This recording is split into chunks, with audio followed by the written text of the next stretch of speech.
Tonight, a rampage across Sydney South leaves one man dead and another injured.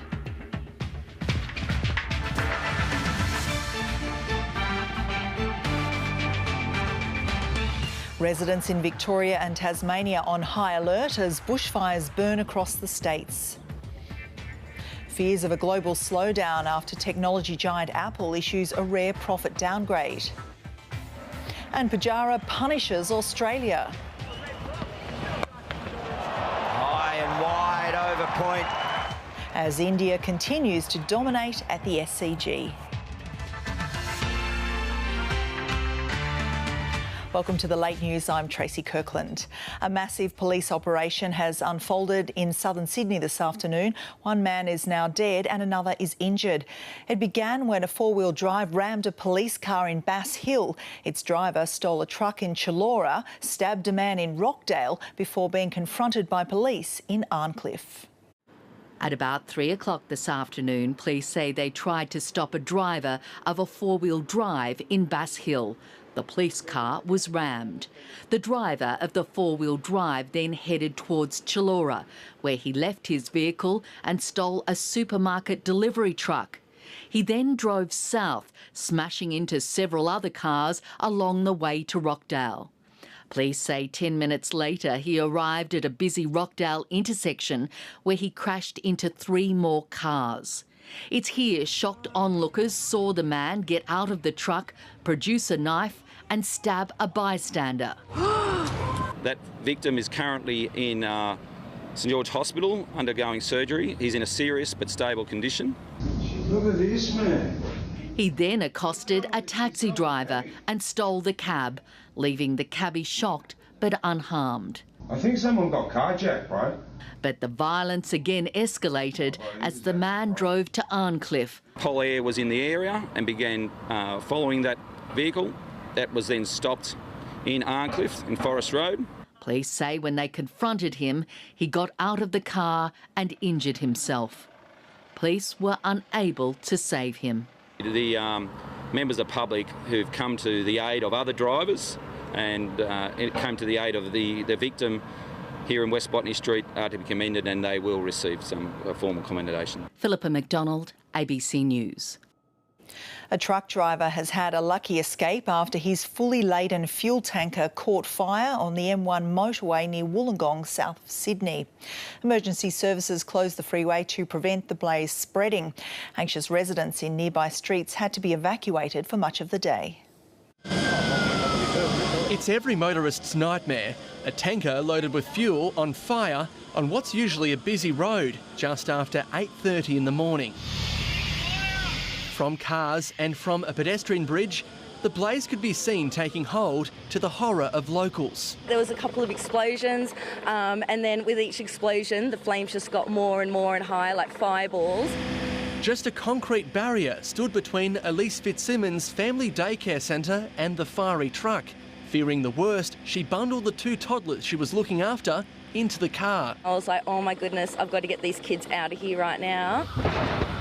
19 people in neighbouring streets were evacuated. It might not be safe to get in now, so we are waiting.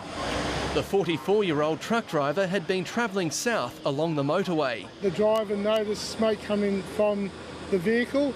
He's pulled over to the side of the road and he's immediately contacted emergency services. He escaped without injury as the engine, cabin and 2 of 6 fuel compartments ignited. 130 firefighters used foam to cool the flames and prevent further ignition. The tanker was carrying 35,000 litres of fuel and about a third of its load caught alight. Firefighters say the massive and quick response prevented a potential catastrophe. Over 5 hours they worked, but the fuel, water and foam runoff is now proving to be an environmental challenge. We are working with the environmental protection agencies in looking at securing the drainage systems and also any runoff into any of the surrounding areas. The owner of the tanker, Metropolitan Petroleum, has not responded to the ABC's requests for an interview. Gavin Coote, ABC News, Wollongong. In Adelaide, a 25-year-old truck driver has been killed in a crash with a stolen car, which had been pursued by police minutes earlier. The crash happened at an intersection in Salisbury in the city's north just before midday. Police say the 24-year-old female driver of a stolen SUV left the scene but was later detained. Police say officers had called off the pursuit about 10 minutes before the collision because the stolen car was travelling at high speed. A matter of seconds. The Ford Territory was travelling at high speed. The CIB car saw it and realised that it was just no hope of catching it, so they stopped and let it go. Police had lost sight of the car some 10 minutes before the accident, and then we received 000 calls to say there had been a collision, and police then attended straight away. It's a very sad and tragic loss, and it was totally unnecessary. An emergency warning has been reissued for a fire burning in Victoria's Gippsland region. The out-of-control fire south of Rosedale was earlier downgraded but has recently flared up again. The blaze is travelling in a northeasterly direction towards the Latrobe River and the Princes Highway. 12 water-bombing aircraft and more than 20 fire crews and trucks are working to contain the blaze. 3 other fires listed as Watch and Act are also burning across Victoria tonight. It comes after a scorching day of extreme heat, with temperatures soaring into the mid to high 40s. A cool change sweeping across Tasmania late today has been welcomed after an out-of-control fire in the World Heritage Area led to ash and embers falling on communities in the Upper Derwent Valley. The blaze, which started at Gel River last week, tripled in size in the past 24 hours and headed towards Mountfield National Park. It led to the closure of the park and hundreds of visitors were advised to leave. Temperatures were soaring, smoke was blowing in and ash was falling as hundreds of campers, mountain bikers and locals left Tasmania's southwest. There was no official evacuation, but a huge wilderness fire was enough to close Mountfield National Park and for many residents of Maydena and Westaway to decide they'd had enough. We already grabbed a bag of clothes and everything all the way down, so we just grabbed the dogs and the car and they'll head back down. Oh, we've got some fireboxes already packed, so as soon as we get the evacuate sign, just put them in the car, grab the animals and go. As embers and sparks prompted a Watch and Act alert, the petrol station closed its doors. We've just been advised, not told to evacuate, but just been advised that it's best to turn off the pumps and the fuel and get out of town while we can. The conditions weren't what Caleb Jenkins was expecting on a long-awaited adult-free camping trip. We had black smoke rising over above us, and we had ash and burning leaves dropping down above us. But the feeling wasn't so foreign. Exactly 6 years ago, fire devastated Dunalley, and Caleb was there. In the same way, the smells, the feeling, the heat, everything, the sun even, it's identical to Dunalley to us. The ash and embers were coming from Tasmania's Wilderness World Heritage Area. The fire that started near Lake Rona a week ago has spread and jumped the Gordon River. The Parks and Wildlife Service was hoping to contain the fire to 5,000 hectares. So far, it's burnt 15,000. Sprinkler lines have been pumping water from Lake Rona to sensitive species. At this stage, the fire hasn't approached that area. We expect that it may potentially do so over the next couple of days, but if it does, it's certainly a site that's well prepared for protection of those communities. Most of the burnt area is button grass, which recovers quickly, but coniferous forest and cushion plants aren't far away.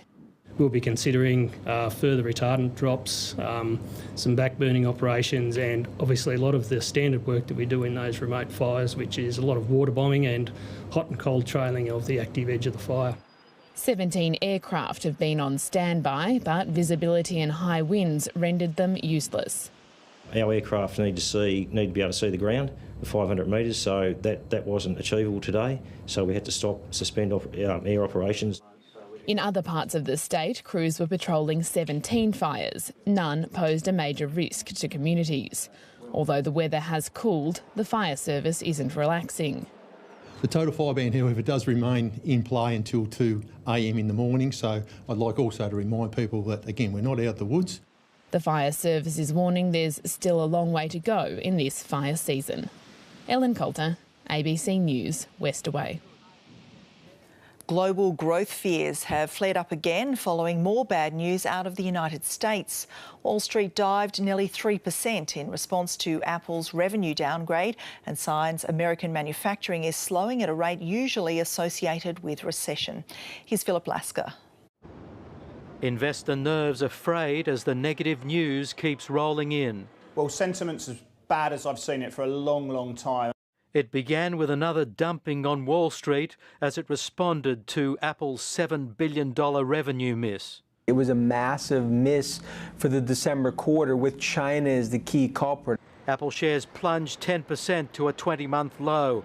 It was yet another sign that the Chinese economy has been weakened by the trade war between the world's biggest economies. Nobody wins a trade war. The idea is to inflict more damage on your opponent than they can on you. And in this respect, obviously, Apple's news tells us something about how American companies are being hurt by this conflict. Markets are also rattled by a surprisingly big drop in the US manufacturing index, which is the kind of fall that's usually associated with recessions. It also follows falls in manufacturing in Europe, China, Taiwan and Malaysia. Ultimately, the market is concerned that perhaps even if we do see a resolution between those two nations about trade, that the damage is actually done to the global economy and we are hurtling towards a recession. Interest rate markets here are telling us that as the year goes on, the chance of a rate cut is increasing. So by October's Reserve Bank board meeting, there's an almost 30% chance of a rate cut, but no chance of a rate hike. US rate expectations are also changing. That tells you that the markets are sensing that we are getting closer towards some sort of technical recession playing through. Investors are in urgent need of consistent and credible positive developments. Philip Lasker, ABC News. Disgraced politician Andrew Broad has declared he made a dumb mistake when he used a dating website to meet a younger woman overseas. The Nationals MP announced he was quitting politics last month after New Idea published allegations he'd used a sugar baby site to meet a woman in Hong Kong. In his first media interview since the scandal broke, the member for Mallee has told a local newspaper that he didn't want to remain in politics as a laughingstock. The Victorian MP said his job has made him less nice and that he'd use his final parliamentary speech to acknowledge the mistakes he's made. 6 people have nominated for Nationals pre-selection for the seat of Mallee. 2 of them are women. Residents of Sydney's troubled Opal Tower are finally getting some answers about what's happened to their homes, but still no explanation as to why the building is cracking. Residents of the tower have been out of their apartments for nearly 10 days, while the cause of the cracking is investigated. State government-appointed engineering professors have discovered a number of design and construction problems, but they say there are no concerns with the foundations of the building. They still haven't determined the cause of the cracking. Obviously, the engineers are getting to the bottom of what's occurred. We need to ascertain the exact facts, and those who've been negligent need to be held accountable. Engineers hope to give an update by the end of next week. In the United States, the political dynamic has shifted with the swearing-in of a new Congress. President Trump's opponents, the Democrats, now control the House of Representatives, and they're warning the president impeachment proceedings aren't off the table. Here's North America correspondent James Glenday. After 8 years on the outer, Nancy Pelosi is Speaker once again. I now call the House to order on behalf of all of America's children. The most powerful elected woman in America is both loved and loathed, and many now see her as the de facto leader of the Democratic opposition to Donald Trump. Our nation is at an historic moment. 2 months ago, the American people spoke and demanded a new dawn. From daybreak, the California Congresswoman was on the attack, using a breakfast TV appearance to claim the indictment or impeachment of the president is now on the table. We shouldn't be impeaching for a political reason, and we shouldn't avoid impeachment for a political reason. Her Democrats then used their new House majority to pass spending bills that would end the partial US government shutdown. Please raise your right hand. But they contain no money for Donald Trump's border wall with Mexico and won't be approved by the Republican-held Senate. So I would call it political theater, not productive lawmaking. Of course, political theatre is part and parcel of shutdown stalemates. Beautiful place. Flanked by border control officers, Donald Trump made his first ever appearance in the White House briefing room. We will build the wall. Minutes earlier, he tweeted a dramatic video supposedly showing violent asylum seekers, evidence, he said, of the need for a stronger border. You can call it a barrier, you can call it whatever you want, but essentially we need protection in our country. We're going to make it good. The people of our country want it.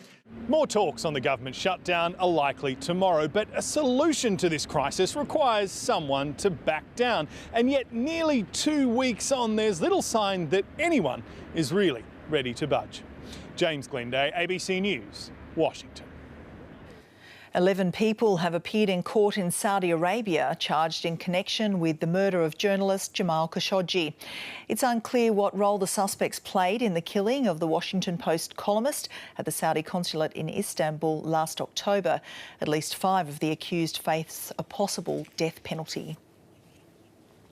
Well, they're known as charity muggers, and you may well cross the road to avoid them. But despite the nuisance factor, new research shows street fundraisers are proving a valuable tool for charities across Australia. Commuters walk past them every day. Some feel they're scammers. I'd rather give to a charity that doesn't spend money on the people who are collecting the funding. Or professional beggars. I think they're kind of guilt-tripping you into donating money. It's not because you want to, it's just because you feel guilty. How much money goes to charity? Quite a lot, according to a charity industry group.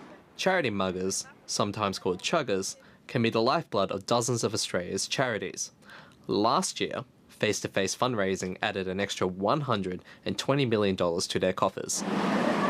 Research shows this type of fundraising delivers a significant return. Normally for every $1 invested, charities are actually doubling their money, and most importantly that money is being used to help some of the most disadvantaged communities both in Australia and abroad. Only 20% of Australian charities have their own in-house fundraising team. By outsourcing, they say they can focus on what they do best, helping people. These refugee camps, we provide food, water and shelter. Chuggers copped a lot of criticism last year when well-known actor and cancer research campaigner Samuel Johnson called them snakes and dogs and claimed a lot of the money was being pocketed. The ACCC says face-to-face collection does work because few people donate unless they're prompted. And if they can sign up regular contributors, the data shows they'll give 6 times more in a year than one-off donors. The only negative impact that should have on an individual is they can simply say no thank you and walk on, and that should be the end of it. They're a bit annoying at times, but I mean, they're doing it for a good cause. And the charities who put them there rely on them. Kevin Ewan, ABC News Sydney.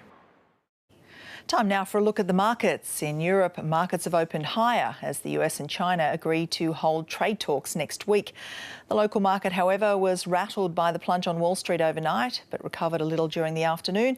The All Ords closed down around 1/3%, while the ASX 200 ended down 1/4%. To the Asian markets, the Nikkei was also hit hard by those worries about slowing global growth. Other markets fared better on news of those potential trade talks. Taking a look at commodities now, and at one stage gold reached its highest price in more than 6 months before settling back.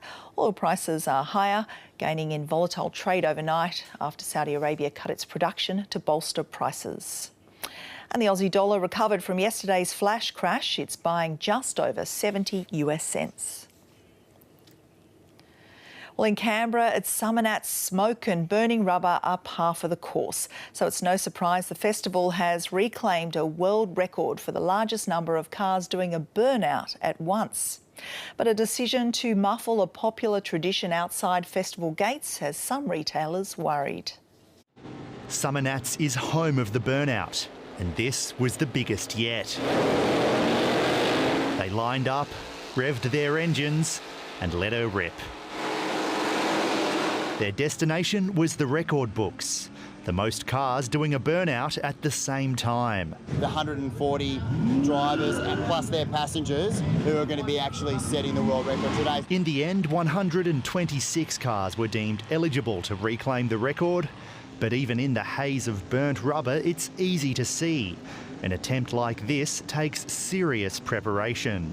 Fire marshals every 4 or 5 cars with hydrants, fire crew, safety managers, the whole wazoo.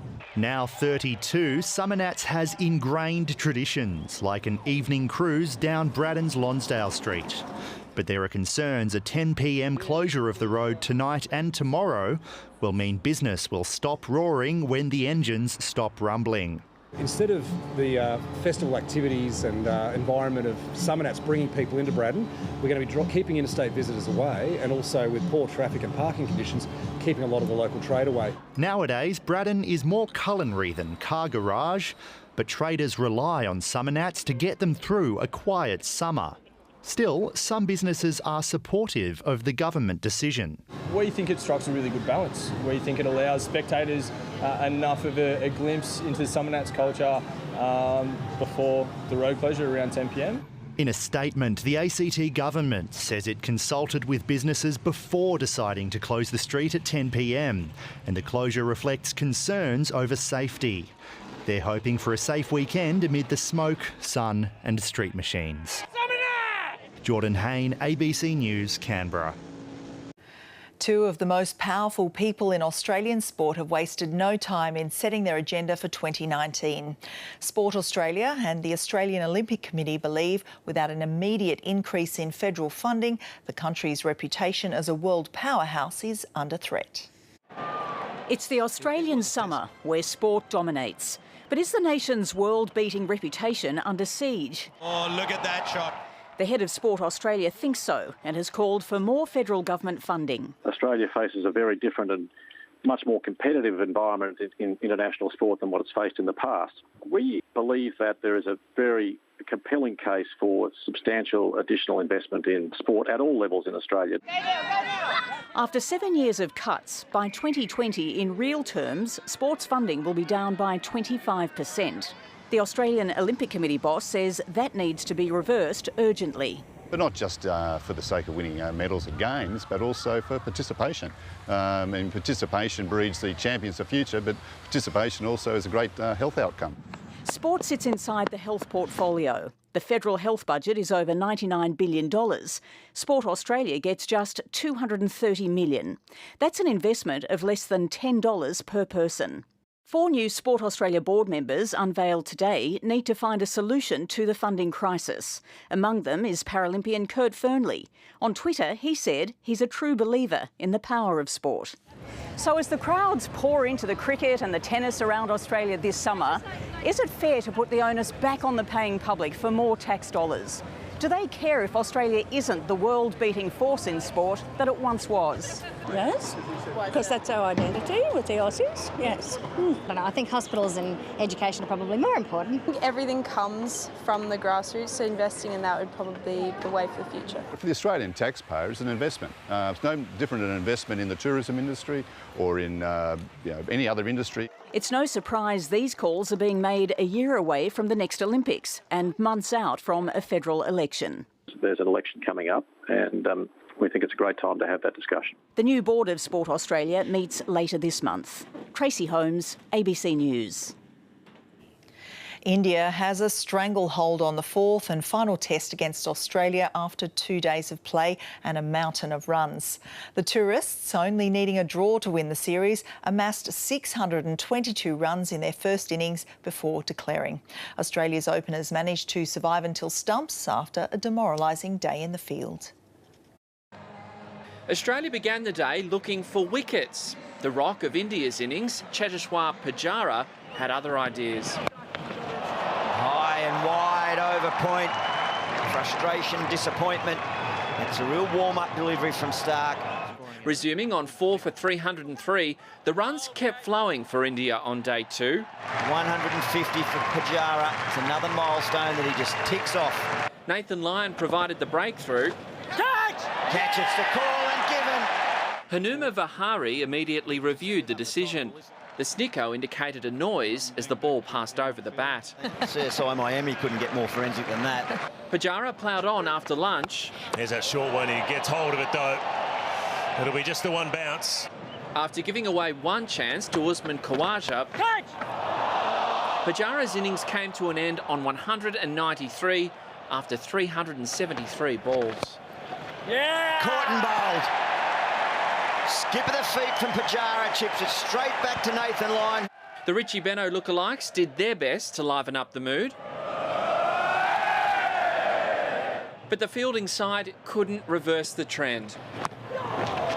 He's now played the reverse sweep, and that's even more annoying. Keeper Rishabh Pant notched up 159 runs, while Ravindra Jadeja chimed in with a half-century that was celebrated in style. India declared with 10 overs left in the day, Australia to be put to the ultimate test in the 3 days remaining. Patrick Galloway, ABC News. Switzerland will defend its Hopman Cup title after progressing through to the final despite losing to Greece last night. And over at the Brisbane International, Japan's Kai Nishikori is through to the semi-finals with a straight sets victory over Grigor Dimitrov. Roger Federer winning matches at the Hopman Cup is becoming a familiar sight. It was a stern test against a rising star. But Roger Federer gets through as only Roger can. The Swiss ace snuffed out any chance of Greece making the final with his third singles straight sets win of the tournament. That was always the goal, to get to the finals. So on top of it, I'm playing well. So I think it was an exciting match with Stefanos. Federer was pushed by 20-year-old Stefanos Tsitsipas. The world number 15 took both sets to a tiebreaker, but the Swiss master stepped up where it counted. Greece claimed the remaining rubbers, but it wasn't enough to stop Switzerland advancing. They will defend their title against the winner of tonight's match between Australia and Germany in the final tomorrow. You would think that Zverev is, the favourite with Angie. I think Zverev's coming in better prepared this year than last year. At the Brisbane International, Kei Nishikori has pushed his case for favouritism at the tournament. Game, set and match. Nishikori 2 sets to none. The Japanese world number 9 produced some stunning tennis to get past Bulgarian Grigor Dimitrov in straight sets. There's nobody quicker. In a rematch of last year's final, the games went with serve until Nishikori found a break to claim the first set. It was a very different story in the second, with the powerful Bulgarian jumping to a 3-game lead. But the number 2 seed rallied to advance to the semi-finals, where he'll meet Frenchman Jeremy Chardet. Daniel Medvedev won his quarter-final against Milos Raonic to set up a meeting with either Alex de Minaur or Joe Wilfried Tsonga in the next round. Tom Wildey, ABC News.